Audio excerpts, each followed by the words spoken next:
This is the Roots and All podcast, and I'm your host, Sarah Wilson.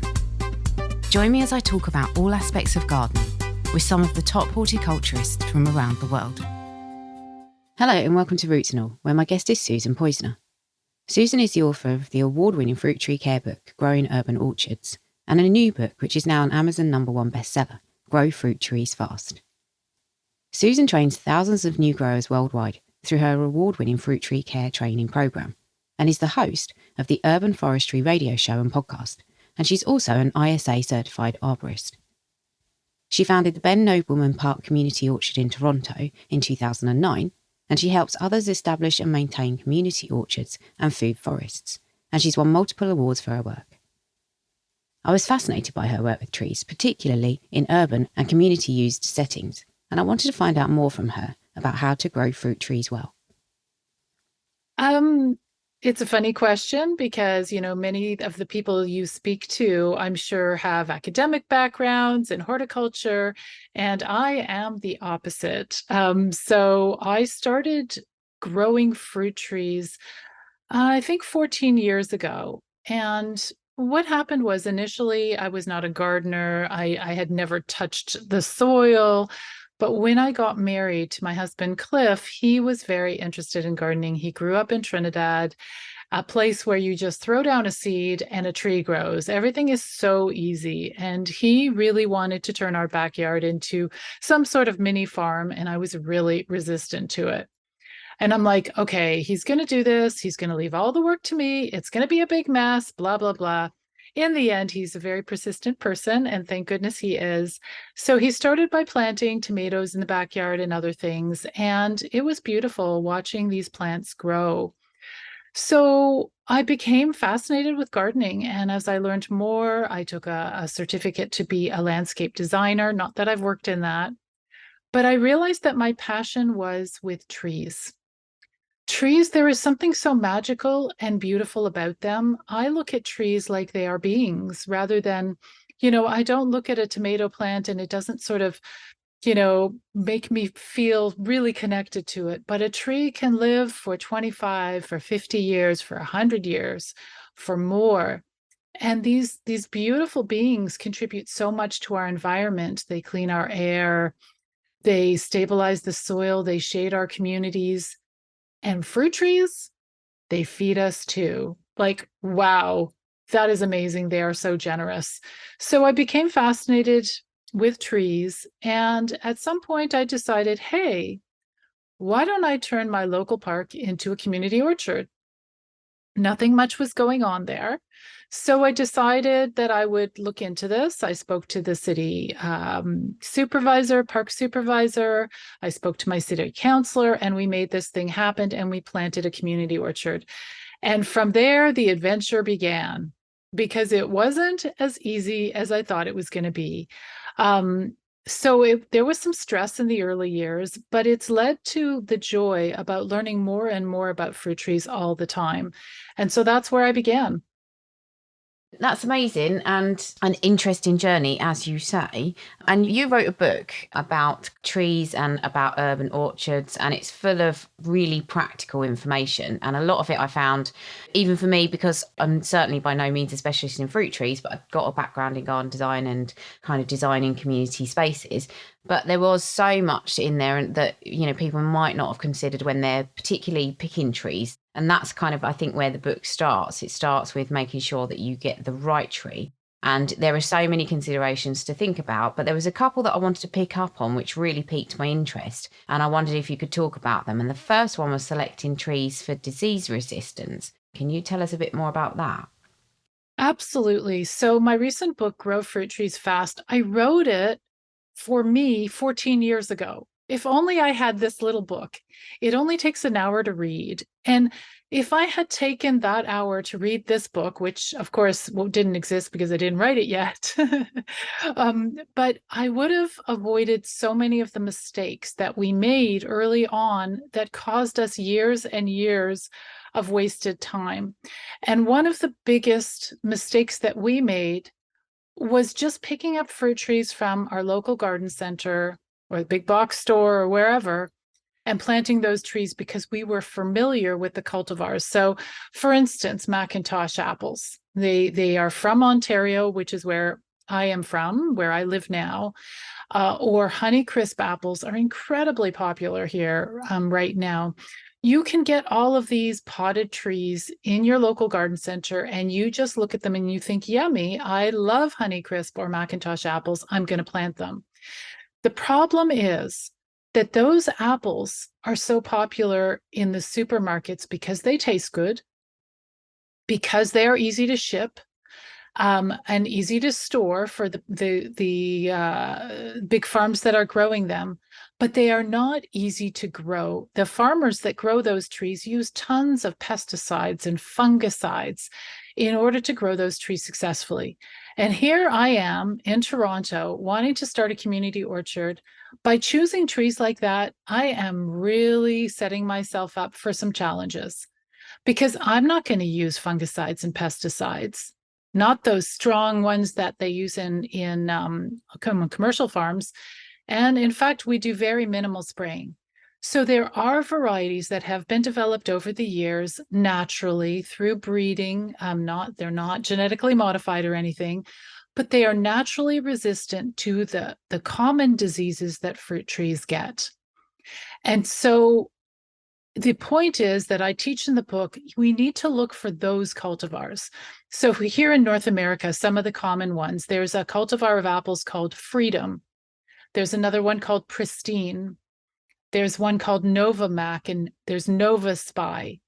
And if you go and find your local fruit tree nursery, there are many of them across North America, in Europe, in the UK, and you look at their nursery catalog, you will see that they will point out which trees are resistant to those common diseases. So some of the common diseases are fire blight. That's a nasty one that can really take out a tree early on. Or there's apple scab, and lots of us have seen that everywhere, where you get sort of these olive-colored circles on the leaves and on the fruit, and it ruins everything. It certainly ruins the fun of growing fruit trees. So what you're doing is you're going to be going to a specialist fruit tree nursery and really studying that catalog well to find those cultivars that have delicious fruit that you may have never tasted before, but that are also easier to grow and care for. I think that's really important because you can get very carried away with the catalogue as well, especially if you maybe don't have 100% perfect growing conditions, or you feel you may slip up on some of the maintenance aspects of the orchard. I think that, as you say, don't set yourself up for failure, pick something that's really resilient. And, in that vein, if maybe you're slightly time pressed, or it is a community orchard, for example, I thought the other point that you made about planning for a staggered harvest, if you've got multiple trees, was really interesting as well. Can you talk about that too? Yeah, staggered harvest. Okay, so what happened was early on when we started our community orchard, the park supervisor was the kindest, most lovely person in the world. He was such a good man, and he loved fruit trees, and he grew them in his own backyard. So there were certain things he explained to me. Choosing the right fruit tree was a total puzzle. And I actually teach a 2-hour workshop about it, where I take people through step by step so that they hit all the boxes. They check all the boxes and they get all the right, sort of the perfect combination, the perfect tree for their backyard, and the perfect situation for themselves. So one of the things that he had mentioned was staggering the harvest. I'm thinking, okay, what do you even mean by that? So the idea is that we want our fruit trees with the fruit ripening throughout the growing season. So if you plan correctly when you buy your fruit tree, you can make sure that you have fruit to eat and enjoy starting from, for instance, July. And then you'll have other trees that ripen in August, and others that ripen in September, and others that ripen in October. So you are staggering your harvest. So what would happen is, if you randomly, let's say you went and you looked at your local fruit tree nursery's catalog, and you found disease-resistant trees, you picked 4 of them, they're all apple trees, which is fine, and you planted them, and you realize, all of those trees ripen in September.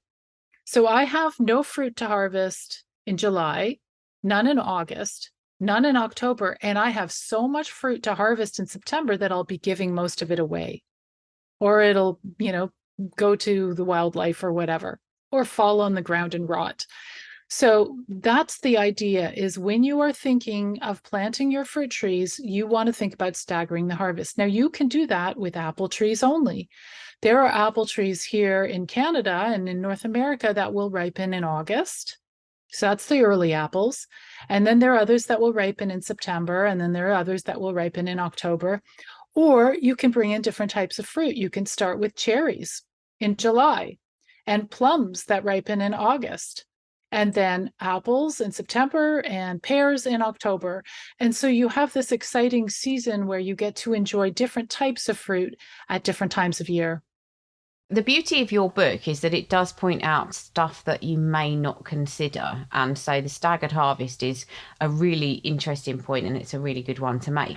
And the other thing that struck me when I was reading it, which it might sound very kind of common sense, but actually I'm not sure it's always a consideration that's made. But if you are growing, particularly in an urban area where you are slightly constricted in terms of space, you might plant your fruit tree on a boundary, or you might plant it next to something which is actually, adjacent to a property that somebody else owns or manages.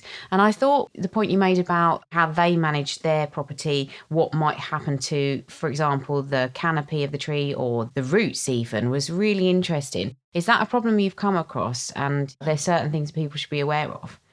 Absolutely, Sarah. I've made every mistake in the book. So I've probably made most of those mistakes. And if I haven't, my students have. That's the beauty of doing online training. So I have students around the world, basically, excuse me, who take my courses, and they come to me with issues, and, we might have a Zoom call and discuss them.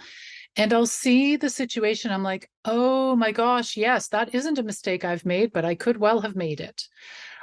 So everybody makes the same mistakes over and over again. And my mission is to help people avoid those mistakes. But yes, for instance, if you've got a small garden, and you say, well, I don't want my fruit tree to be in the middle of the garden, so I'm going to tuck it away in the corner of the garden. And it's great when the tree is a little baby tree. But when it's older, one of the biggest problems you're going to have is irrigation, because you can water and get access to the roots that are on your side of the fence. But on your neighbor's side, they may not be interested in watering your tree.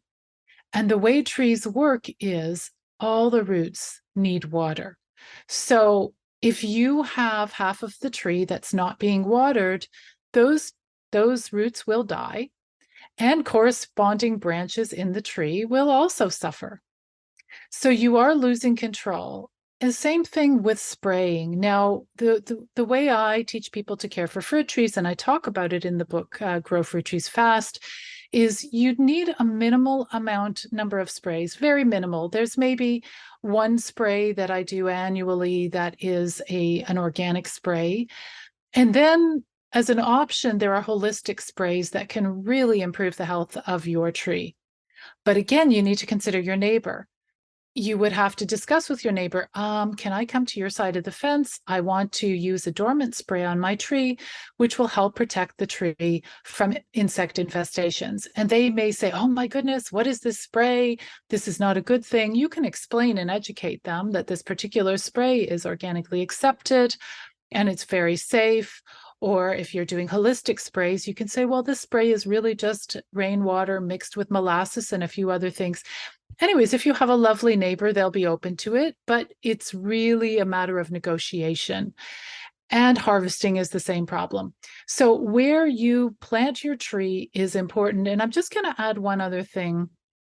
Something people commonly do is they tuck a fruit tree in a shrub bed. They think, okay, I got my shrubs here, so I'm going to put my little fruit tree there, and it's, at the side of the garden. The problem is young fruit trees really need to establish themselves, and they don't compete well with other plants, especially mature plants. So if their roots are reaching out, but then there's some bully shrub over there with bigger roots and stronger roots, And who's going to get the water and nutrition in the soil? I'm going to say it's the bully shrub. It may be a perfectly lovely shrub, but it's established. It wants the water, it's going to get the water. Whereas your little fruit tree, it hasn't really extended its root system yet. So it's going to be hard for it to compete. I think also trees where it's, as I said, space is at a premium. Maybe you're possibly doing the maintenance at a time that's convenient to maybe multiple parties.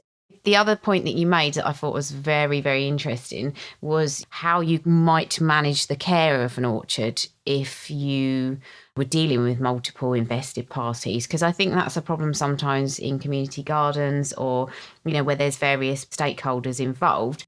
Have you dealt with that? And, what would be your top tips for managing that well?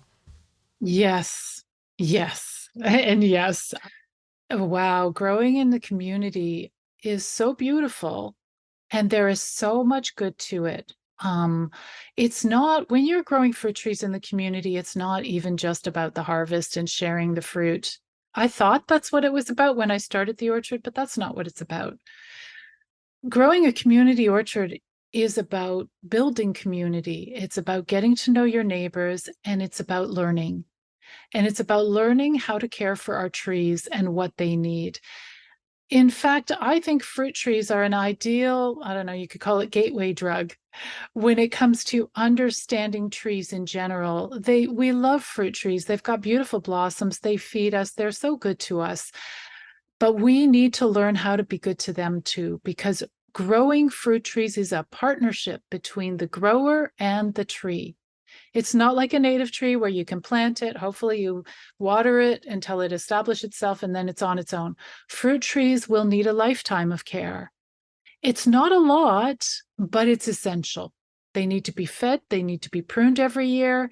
They need to be harvested, and they need to be protected from pests and diseases.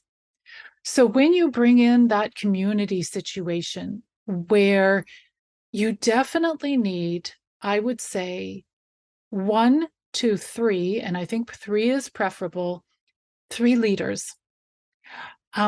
For me, I was the one who was always pushing things forward. I've done that for 14 years, and it's my passion. But I couldn't have done it alone without 2 other people. So how we divided the labor, I am passionate about fruit trees, so my job was to learn everything we needed to know to care for those trees successfully so that they would be healthy and productive. And my job was to educate all of the team about how to do that and to lead the tree activities. Person number 2 took care of the pollinator garden.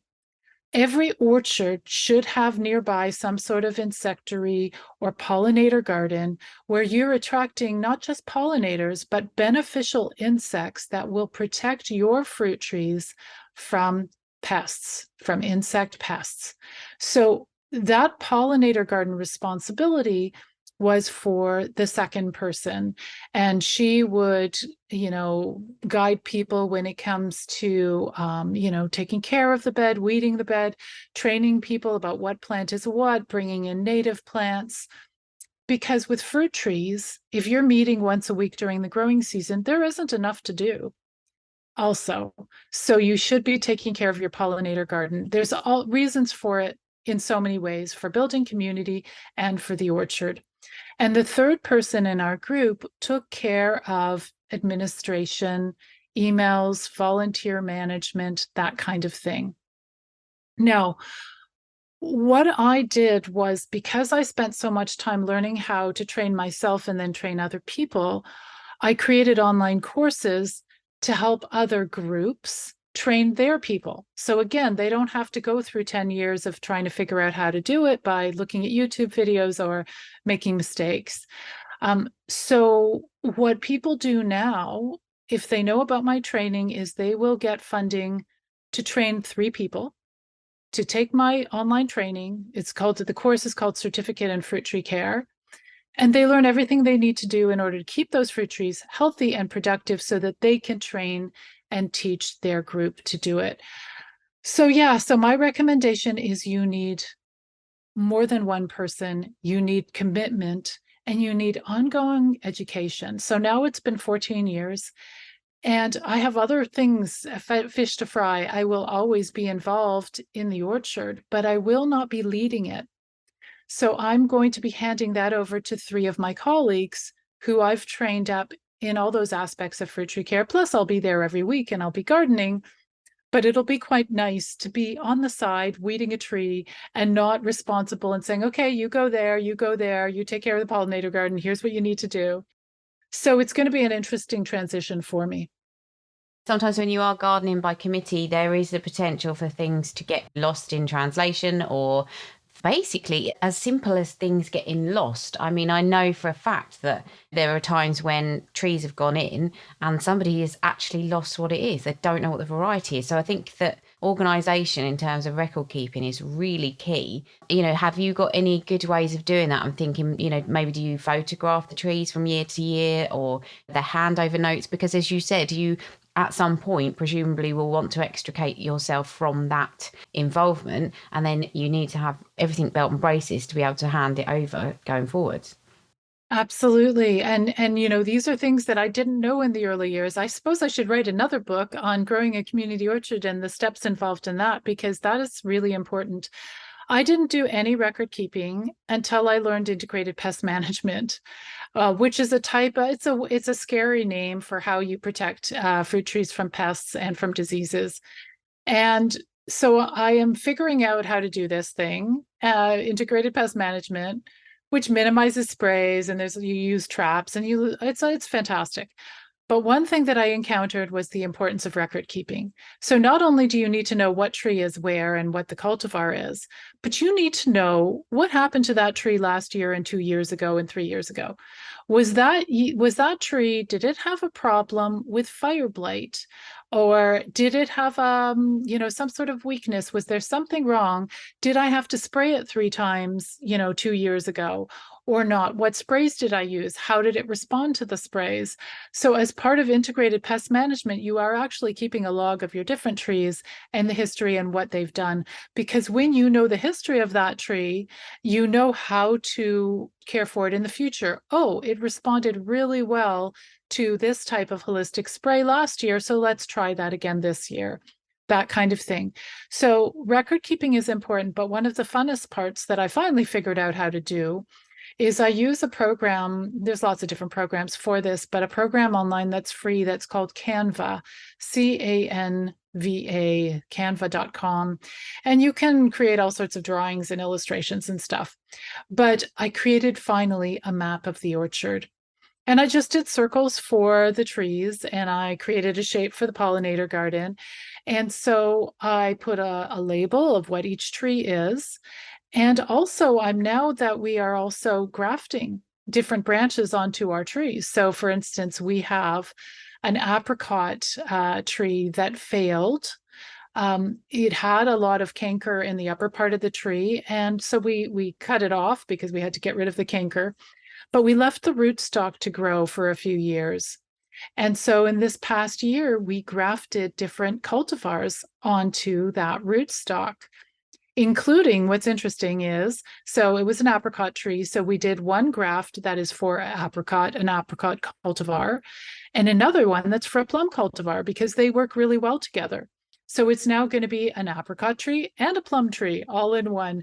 And so all of that I can put in my map. I could say grafted, 2022 with this such and such a cultivar, and you can keep track of those things. And then you can hand that map and your notes over to the next leader of the orchard. But I would say to anybody who does want to start a community orchard, you need to be committed.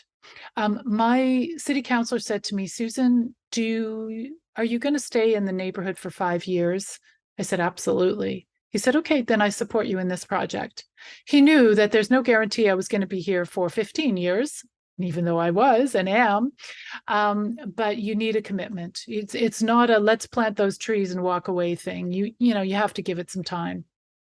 Yes, sorry to labour the point of the community orchards, but it's so interesting, and you've got such a lot of experience in that I couldn't kind of resist going off on that slight tangent. And I was thinking when you were talking, there are so many aspects to get right in terms of tree selection, tree care, tree feeding, tree pruning. I was going to say, is there one thing that's more important than the other? But I'm just assuming you have to get all of these elements right, do you, to get success? Well, let's put it this way. Fruit trees are so beautiful and so loving and so forgiving. You don't want to start off saying, I'm going to plant this tree and neglect it. That would be like having a baby and leaving it in a basket on the road to take care of itself. But you also can be kind to yourself and say, you know what? My intention is to care beautifully for this tree, but it may take me a few years to get up to speed. My intention is going to be, I will prune it every year. I will feed it every year. I will monitor it for pests and diseases and take care of it. But, it may not be perfect right away. But the beauty of this book, Grow Fruit Trees Fast, is it gives you an overview to what the responsibilities will be. And then you can decide, do you want to plant a fruit tree or not? And I'm okay if you don't, right? It's like, I just want to know that if you're going to give birth to this beautiful being, if you're going to plant this tree, that you do love it and you do want to care for it and you want it to be a success. And I guess Grow Fruit Trees Fast, my book, is it's just to say to people, think about your tree. Don't just think about the harvest. And if you're game, go for it. You'll be a great mom or dad to that tree. But if you just want it as a decoration and so that it's all about me, so I can get the harvest and when's the harvest coming and that's all I care about, then instead go to the supermarket and buy some fruit. Many thanks to Susan for sharing her knowledge. Thanks to you as well for listening. This week's shout out to good people doing good work goes to Great Dixter Charitable Trust. I mention them a lot in the podcast because they're in my neck of the woods and they've done a lot in the past to educate me personally and help me develop my career. So I owe them a debt of gratitude myself. But I'm not alone. Dixter continues to support those working in horticulture, particularly students, and to promote innovative horticulture on the global stage. If you're able to visit Dixter a few times throughout the year, I recommend their very affordable scheme where you can become a friend of the garden for a relatively small fee, and which gives you lots of perks such as free entry to the garden and invitations to special events. If you're not local, give them a follow on Instagram. This week's bug of the week is for anyone that's had to run the gauntlet of walking past a flowering ivy bush in the past few weeks. Throughout the year, Hedera helix, the common ivy, which is our only native evergreen vine, plays an important role within the environment, providing shelter and a stable habitat for numerous different species of Britain's wildlife. But then throughout autumn, the ivy blooms and becomes one of the most significant food sources for many end-of-season pollinators that are busy preparing themselves for the winter ahead. Attracted to the plant's yellowy-green floral clusters by their pungent perfume, the generalist feeding wasps, bees, flies, beetles, and even late-season butterflies will often transform the normally serene appearance of an ivy into a frenzied hive of activity as the insects compete for the flower's freshly produced nectar. And in the midst of this melee, particularly within southern England, it's becoming increasingly more common for us to find a colourful non-native bee called the ivy mining bee.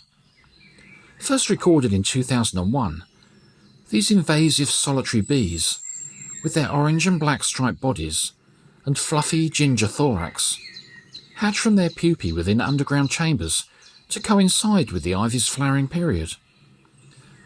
The males always emerge first and wait for the females. Then, as they appear, the males frantically compete with each other to mate, often becoming entangled together in a chaotic mass around the female on the ground. Eventually, a male will succeed before the female leaves for the ivy flowers. She'll then feed for a while on the nectar, restoring her energy before searching to find a slope of bare earth or sand where she can excavate a tunnel, usually alongside many other females that will be doing the same. When completed, she'll return to the ivy to collect pollen that she takes back to her tunnel, leaving it inside with a newly laid egg. She'll then repeat this over a few weeks until the tunnel is full of little chambers, each containing ivy pollen and an egg. The bees will then die before winter, leaving their eggs to hatch into tiny grubs that feed on the pollen and develop alone into the next generation of ivy mining bees that will once again emerge the following autumn, just in time for the ivy flowers. You can download or listen to the podcast direct from the website rootsandall.co.uk. Please also check out my Patreon, where you can make a one-off donation or take out a monthly subscription to help support the podcast. Because if you enjoy the show, please help it continue. I also have a GoFundMe where you can make a one-off donation. Even a one-off donation of £1 helps, and I'll be really grateful for your support. So please go to Patreon or GoFundMe and search for Roots and All Podcast.